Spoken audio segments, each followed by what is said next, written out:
দর্শকরা, খুল্লম খুল্লাতে আপনার সবাইকে স্বাগত জানাচ্ছি।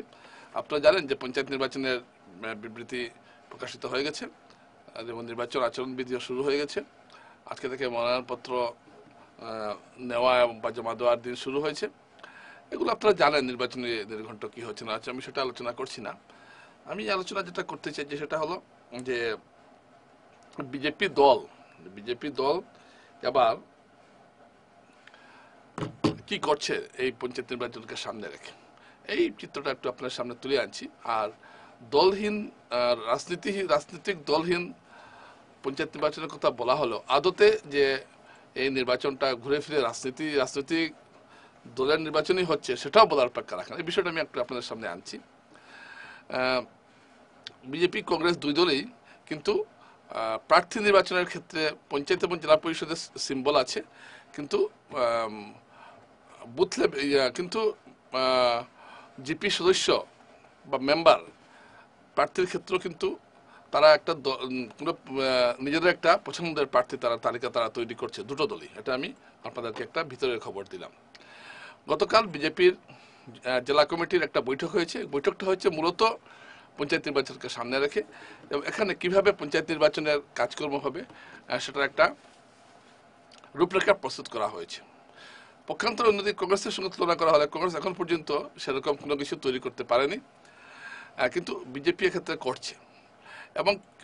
এবং দেখা গেছে যে এই সভায় প্রত্যেক জেলা কমিটির যারা সদস্য আছেন এবং এমনকি আমন্ত্রিত সদস্য সবাইকে নিয়ে প্রত্যেককে দায়িত্ব দেওয়া হয়েছে এক একটি জিপির। তাদের কাজটা কি, তারা সেই জিপিতে যাবেন এবং জেলা পরিষদ আঞ্চলিক পঞ্চায়েত কারা কারা প্রতিদ্বন্দ্বিতা করতে ইচ্ছুক তার একটা তালিকা তৈরি করবেন, বা দলের কর্মীরা কাকে কাকে চাইছেন কোন কোন আসনে, এটা প্রত্যেকটি সেই জিপি থেকে সংগ্রহ করা হবে।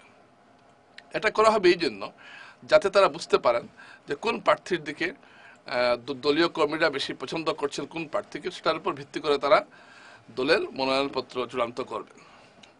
এটা তো গেল জেলা পরিষদ এবং আঞ্চলিক পঞ্চায়েতের কথা। আপনি দেখুন কতটুকু সুসংগতভাবে কাজটা হচ্ছে এখানে, এবং প্রত্যেক কর্মীরা আজকে প্রথম সভা হয়েছে প্রত্যেকটি জিপিতে, এবং সেই জিপিতে তারা কি কোন নামগুলো উঠে এসেছে তার একটা তালিকা তারা প্রস্তুত করবেন এবং এটা তারা জেলা কমিটিকে দেবেন। এইভাবে বিজেপি এগুচ্ছে যাতে প্রার্থী নির্বাচনের ক্ষেত্রে, প্রার্থী বাছাইয়ের ক্ষেত্রে যাতে কোনো ধরনের এমন কিছু না হয় যাতে অসুবিধা দেখা দেয় পরবর্তীতে। যেমন প্রার্থী বাছাই নিয়ে সবসময় একটা দ্বন্দ্ব লেগে থাকে বিজেপিতে, গতবারও হয়েছে, এটা কংগ্রেসও লেগে থাকে, এটা হয় রাজনৈতিক দলগুলির, কিন্তু এটা যথাসম্ভব কমানো যাবে যদি এই পদ্ধতিতে বাছাই করা হয়, এবং এটা কিন্তু চালু হয়ে গেল। কিন্তু এর পাশাপাশি আরেকটা জিনিস লক্ষণীয়, বিজেপি যতই বলুক যে মুখ্যমন্ত্রী হিমন্ত বিশ্ব শর্মা বলেছেন যে রাজনীতিহীন একটা পঞ্চায়েত নির্বাচন এবার অনুষ্ঠিত হতে যাচ্ছে, অর্থাৎ জিপি লেভেলে, অর্থাৎ গ্রাম পঞ্চায়েত লেভেলে।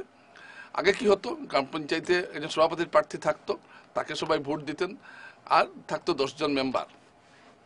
এবার সভাপতি পদে কোনো নির্বাচন হচ্ছে না, 10টি ওয়ার্ড থাকবে, 10টি ওয়ার্ড থেকে 10 জন জয়ী হবেন, তারা তাদের মধ্যে মেজরিটি ঠিক করবে কে সভাপতি হবেন। অর্থাৎ সভাপতির জন্য কোনো আসন থাকছে না, মানে সভাপতির কোনো নির্বাচন হচ্ছে না, এটা মেম্বাররা নির্বাচিত হবেন, তারা তাদের মধ্যে থেকে সভাপতি নির্বাচন করবেন, এবং এই মেম্বাররা কোনো ধরনের রাজনৈতিক দলের সিম্বল ব্যবহার করতে পারবেন না। এটা নয় যে তারা রাজনীতিবিদ হবেন না, কিন্তু যারা ভোটে দাঁড়াবেন তারা তো রাজনীতির লোকই হবেন। তো ধরুন একটা জিপিতে দল ঠিক করে দিল যে আমার এই 5 জন নির্বাচনে লড়বে, এবং বিজেপি জানলো যে এই 10 জন তাদের লোক, কিন্তু এটা সিম্বল থাকবে না। কিভাবে কংগ্রেসও এরকম করবে যে তারা 10 জন লোক ঠিক করে দেবে যে এরা দাঁড়াবে, এরা আমাদের লোক, এরকম একটা প্রথম থেকে একটা পরিকল্পনা থাকতে সব ক্ষেত্রে এটা খুব একটা থাকবে এমন নয়। ধরুন বিজেপির 2 জন আছেন কোনো একটা ওয়ার্ডে, তো 2 জন ভাবলেন যে 2 জনই দাঁড়াতে পারেন, এতে দল কিছু বলবে না, 2 জনই দাঁড়াতে পারবেন। তবুও চেষ্টা করা হচ্ছে যাতে বিজেপি করেন এমন কাউকে এখানে নির্বাচিত করা হবে, এবং তার বিরুদ্ধে যাতে আরেকজন সক্রিয় বিজেপি কর্মী না দাঁড়ান, এরকম একটা চেষ্টা কিন্তু করা হচ্ছে। এতে জিপি চালাতে সুবিধা হবে। অর্থাৎ যতই আমরা বলি না কেন নির্বাচনটা রাজনীতি আসছে না, কিন্তু ঘুরে ফিরে রাজনীতি আসছে। তাছাড়া যারা জিতবে তারাও পরবর্তীতে, আর যারা জিতে যাবেন, আরেকটা সমস্যা হয়েছে এইভাবে নির্বাচন করায়, যারা জিতছেন তারা তখন যে দল ক্ষমতায় আসবে তার দিকেই যাবে। জেলা পরিষদ যাদের দখলে থাকবে বা এপি যাদের দখলে থাকবে তারাই, পঞ্চায়েতের যারা আছে তারা সেই দলেই যাবে, অর্থাৎ বিজেপির দিকেই ঝুঁকবেন, এটার একটা সম্ভাবনা দেখা দিয়েছে। তো এই যে একটা প্রথম এই ধরনের একটা নির্বাচন অনুষ্ঠিত হচ্ছে অনেক অসমে, বহু বছর আগে দলহীন নির্বাচন ছিল, কিন্তু পরবর্তীতে দল যুক্ত করা হয়েছে। কিন্তু এবার এই যে পঞ্চায়েত লেভেলে একটা পরীক্ষামূলক ব্যাপার, কিভাবে এটা হবে, এটা একটা চ্যালেঞ্জ সরকারের কাছেও, নির্বাচন কমিশনের কাছেও এটা একটা চ্যালেঞ্জ, কিভাবে নির্বাচনটা হবে। এবং আমরাও যারা এগুলো বিষয়ে খুব দেখি, আমরা একটা দেখতে চাইবো জিনিসটা কিভাবে হয়। এখন এমন 10 জন নির্বাচিত হলেন যে একজনের সঙ্গে আরেকজনের কোনো যোগাযোগ নেই, তারা বসে আরেকজনকে বানাবেন, এটা অত সোজা কথা নয়। আমার মনে হয় যেটা হতে পারে, আমার যেটা ধারণা করছি, প্রতিগত নাই বা থাকলো, কিন্তু যিনি জেলা পরিষদে দাঁড়াবেন বা এপি দাঁড়াবেন, তিনি তার কাউকে না কাউকে তিনি দাঁড় করাবেন, এরকম একটা হতে পারে, আবার নাও হতে পারে। তো এই বিষয়টা জটিল, প্রথম হচ্ছে তো ঠিক বোঝা যাচ্ছে না, দলহীন বলা হচ্ছে, কিন্তু বিজেপি চাইবে এই 10 জন সদস্য যে দাঁড়াবেন, এটা তাদের দলেরই কেউ না কেউ দাঁড়াবেন এবং তাদের অনুগত থাকবে, এরকম কাউকেই তারা এখানে পছন্দ করতে পারে। এই একটা তালিকা প্রস্তুত করা হচ্ছে, এটা কিন্তু প্রস্তুত করা হচ্ছে এবং এটারও কিছু মতামত নেওয়া হচ্ছে দলীয় কর্মীদের কাছ থেকে। অর্থাৎ ধরুন প্রত্যেকটা জিপিতে বিজেপির বা কংগ্রেসের একটা বিজেপির নিজস্ব তালিকা থাকলো 10 জন, তারা জানলেন এই 10 জন আমাদের নির্বাচিত হচ্ছে, এবং 10 জন যদি 10 জনের মধ্যে 4 জন হেরেও যান বা 5 জন হেরেও যান, যারা জিতছেন তার মধ্যে থেকে হয়তো পরে আনা হতে পারে, কিন্তু প্রত্যেকটা জিপিকে নিজের অধীনে রাখতে গেলে এইভাবেই সিস্টেমটা, এই সিস্টেমেই বিজেপি কাজ করছে। এই পক্ষান্তরে কংগ্রেসকে কিন্তু সেই রকম সক্রিয় দেখা যাচ্ছে না, এটা কিন্তু একটা ঘটনা। কংগ্রেসকে সেইভাবে সক্রিয়, কিন্তু কংগ্রেসেরও যে সম্ভাবনা নেই এমন নয়, বিক্ষুব্ধ বিজেপি অনেক থাকবেন, এপিতে তারা দাঁড়াবেন।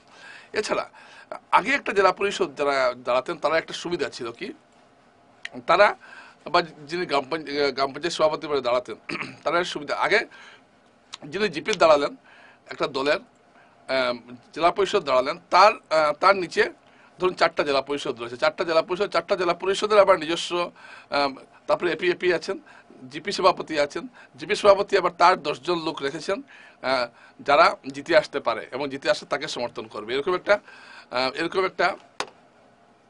একটা সিস্টেম ছিল। এতে কি হতো, জেলা পরিষদে যিনি প্রচার করতেন তার তেমন খরচ হতো না প্রচারে, কারণ সেই সিম্বলের কাজটা একটা মেম্বারও করে দিচ্ছে। এখন তো মেম্বারের কাছে কোনো ইয়ে নেই, সিম্বল নেই, সে তো আর বলতে চাইবে না যে বিজেপিকে ভোট দেওয়া, কংগ্রেসকে ভোট দেওয়া, সে তার নিজের চিন্তা করবে। তখন এই একটা পরিশ্রম বেড়ে যায়, যারা জেলা পরিষদে দাঁড়িয়েছেন বা আঞ্চলিক পঞ্চায়েতে যারা দাঁড়িয়েছেন, তাদের পরিশ্রমটা একটু বেড়ে যাবে এবার, কারণ তাদেরকে ভোট দেওয়ার কথা তাদেরকে নিজে গিয়ে বলতে হবে বা বিজেপি বুথকর্মী বলতে হবে। আগে এই কাজটা মেম্বাররা যারা দাঁড়াতেন তারা করে নিতেন, কারণ তারাও তারা বলবেন বিজেপিতে ভোট দাও, পদ্ম ফুলে ছাপ মারো। তো পদ্ম ফুলে ছাপ মারার সঙ্গে সঙ্গে জেলা পরিষদ থেকে শুরু করে আঞ্চলিক পঞ্চায়েত, গ্রাম পঞ্চায়েত, গাঁও পঞ্চায়েত সদস্য সবাই ভোটটা পেয়ে গেলেন। এবার কিন্তু একটু জটিল হয়ে গেল অঙ্কটা, জিপিএপি আছে, জেলা পরিষদ, আঞ্চলিক পঞ্চায়েত আছে, কিন্তু জিপি নেই। জিপি না থাকাটায় কিন্তু এবার কালঘাম ছুটবে যারা জেলা পরিষদে যারা ভোটে দাঁড়াবেন বা যারা মনোনয়ন পাবেন, আর যদি কেউ নির্দল হন তার তো আরও সমস্যা। সুতরাং বেশ জটিল একটা নির্বাচন আমরা লক্ষ্য করতে যাচ্ছি। তো এই নির্বাচনটা আর দীর্ঘ সময় নেওয়া হয়েছে, লক্ষ্য করেছে জিনিসটা।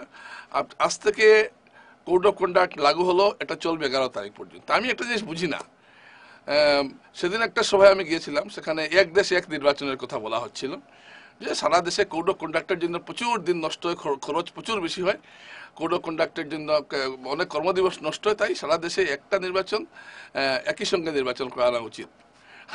একটা পঞ্চায়েত নির্বাচন করতে প্রায় 1 মাস 10 দিন কোড অফ কন্ডাক্ট লাগু থাকবে, একটা পঞ্চায়েত নির্বাচন করতে, আবার হচ্ছে পুরসভা নির্বাচন, এগুলো সব করে এটাই করানো যাচ্ছে না। সারা দেশে কিভাবে নির্বাচন একসঙ্গে সম্ভব আমি ঠিক বুঝে উঠতে পারছি না।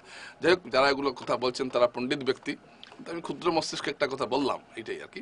কিন্তু এক কথায় বিজেপি কিন্তু অত্যন্ত সূক্ষ্মভাবে, সুশৃঙ্খলভাবে কিন্তু তাদের কাজকর্ম শুরু করে দিয়েছে। পক্ষান্তরে কংগ্রেস কিন্তু তার চিরাচরিতভাবে ধীরে সুস্থে চলার যে নীতি, সেটাই গ্রহণ করে চলছে। নমস্কার।